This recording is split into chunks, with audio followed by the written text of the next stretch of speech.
I just wanted to show you one of my ideas. I've been going crazy trying to put AN fittings on the hose, and everything I saw on the internet was talking about wrapping tape and cutting it with a hacksaw.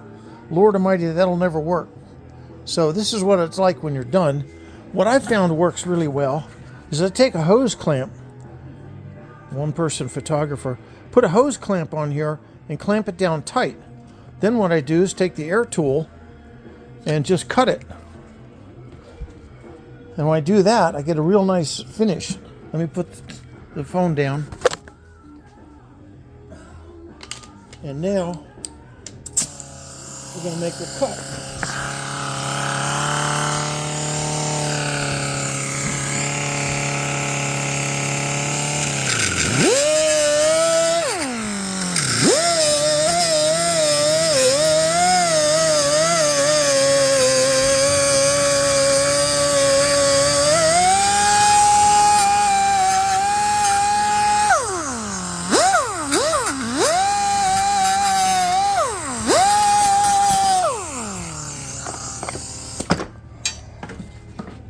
Okay, sorry about the video here.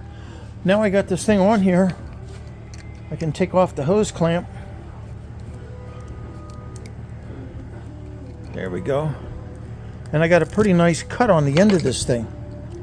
One of the other things I do to make my life easier is I take a socket and I put the fitting inside of it to hold it. That way I can put it on here and tighten it down and push it at the same time. So that works for me, but cutting it with a hose clamp seems to make a much better cut than trying to use tape. Enjoy.